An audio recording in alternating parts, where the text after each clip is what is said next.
Genghis Khan মধ্যযুগীয় ইতিহাসে যে কয়েকজন শাসকের নাম আজও শ্রদ্ধা, ভয় ও বিস্ময়ের সঙ্গে উচ্চারিত হয়, তাদের মধ্যে চেঙ্গিস খান নিঃসন্দেহে অগ্রগণ্য।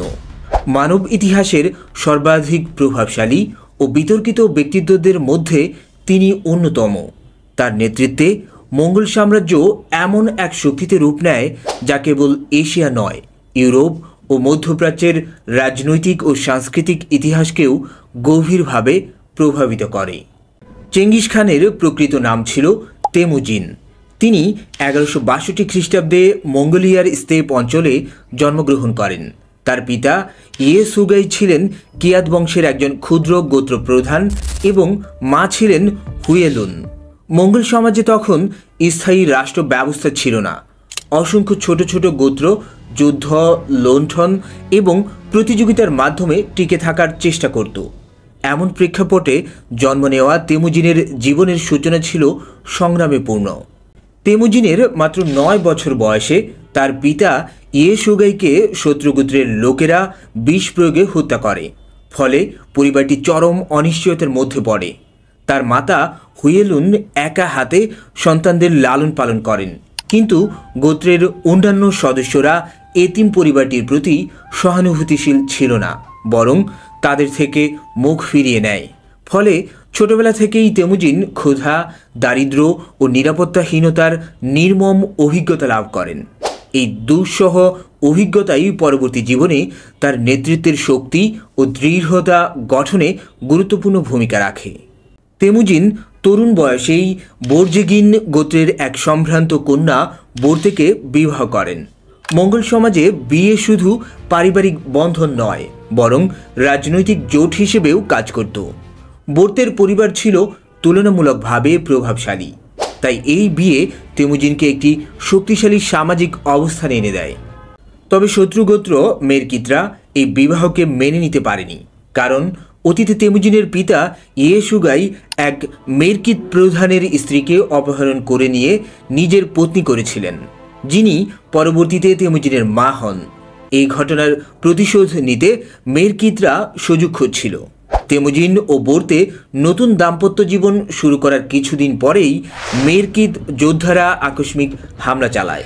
তারা তেমুজিনের শিবির আক্রমণ করে এবং বোর্তেকে বন্দি করে নিয়ে যায়। এই আঘাত ছিল তেমুজিনের জন্য গভীর অপমানের, যা তার ব্যক্তিগত মর্যাদা ও রাজনৈতিক ভবিষ্যতের জন্য ভয়াবহ হুমকি তৈরি করে।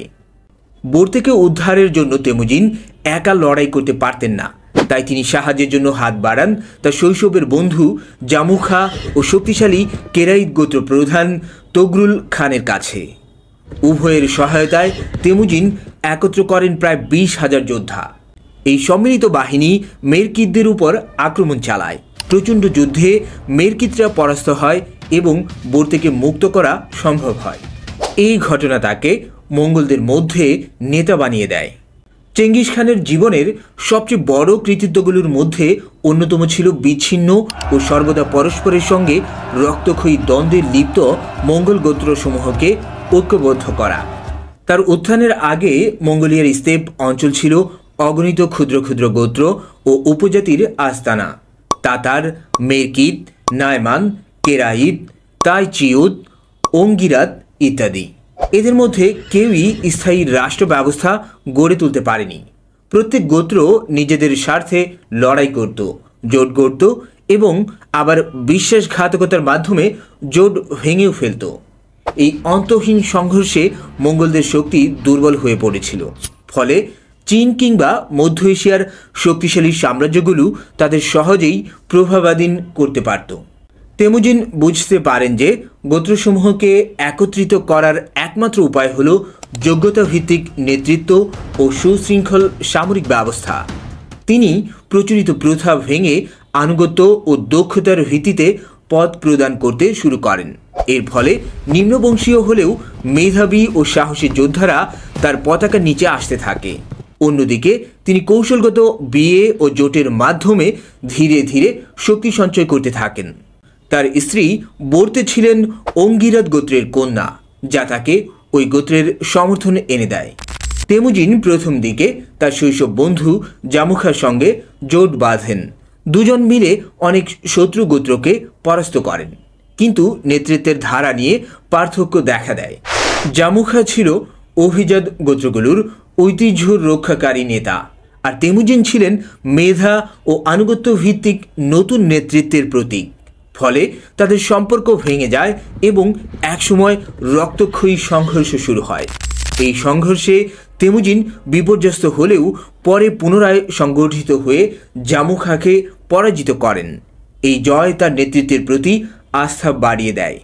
এরপর তেমুজিন প্রথমে কেরাই গোত্র প্রধান তগরুল খানের সঙ্গে জোট গড়েন এবং বহু অভিযানে তার সহায়তা পান, কিন্তু পরবর্তীতে ক্ষমতার দ্বন্দ্বে তগরুল তার বিরুদ্ধে চলে যান। দীর্ঘ লড়াই শেষে তেমুজিন কেরাইদের পরাস্ত করেন। একইভাবে তাতার ও মেরকিদদেরও তিনি নির্মমভাবে দমন করেন। এর ফলে স্তেপ অঞ্চলে ধীরে ধীরে তার প্রভাব সর্বত্র ছড়িয়ে পড়ে। অবশেষে 1206 খ্রিস্টাব্দে মঙ্গোলিয়ার সব প্রধান গোত্রের প্রতিনিধি একত্রিত হয়ে এক মহাসভা বা কুরলতাই নামে পরিচিত যেটি আহ্বান করে। সেখানে তারা তেমুজিনকে সর্বসম্মতিক্রমে গোত্রসমূহের সর্বোচ্চ নেতা হিসেবে স্বীকৃতি দেয় এবং তাকে চেঙ্গিস খান উপাধিতে ভূষিত করেন। চেঙ্গিস অর্থ সর্বজনীন শাসক বা সমুদ্রের মতো বিশাল ক্ষমতাধর। চেঙ্গিস খানের হাতে কত মানুষ নিহত হয়েছিল, এই প্রশ্নটি ইতিহাসবিদদের মধ্যে দীর্ঘদিন ধরে বিতর্কিত। মঙ্গল সাম্রাজ্যের বিজয় যাত্রা এতটাই ব্যাপক ও বিধ্বংসী ছিল যে এর সঠিক পরিসংখ্যান পাওয়া অসম্ভব। তবে বিভিন্ন সূত্র থেকে আমরা একটি আনুমানিক ধারণা পাই। 1219 সালে খাওয়ারিজম সাম্রাজ্যে আক্রমণের সময় বলা হয় লক্ষাধিক মানুষ নিহত হয়। বিশেষ করে নিশাপুর শহরে প্রায় 1,70,000 মানুষ হত্যা করা হয়েছিল বলে দাবি আছে।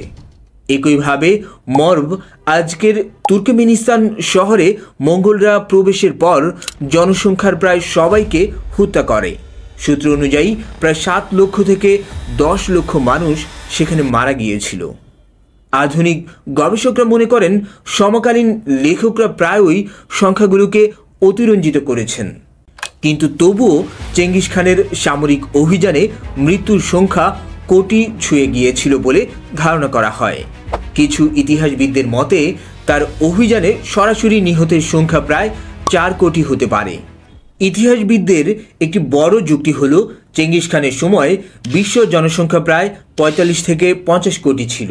তার বিজয়ের ফলে বিশ্ব জনসংখ্যা কয়েক দশক ধরে হ্রাস পেয়েছিল।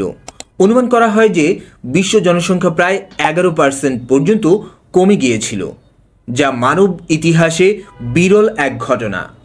আজকের মতো এ পর্যন্তই। শীঘ্রই আমরা মঙ্গল সাম্রাজ্যের ইতিহাস নিয়ে সিরিজ আকারে ভিডিও করব, যাতে থাকছে এমন আরও চমকপ্রদ তথ্য। সে পর্যন্ত ভালো থাকুন আর অবশ্যই আমাদের সাথেই থাকুন। সেজন্য আমাদের চ্যানেলটিতে সাবস্ক্রাইব করে বেল আইকনটিতে প্রেস করে দিতে ভুলবেন না, যাতে করে ভিডিও আপলোড হওয়ার সাথে সাথেই সবার আগে আপনি ভিডিওটি দেখে নিতে পারেন। আল্লাহ হাফেজ।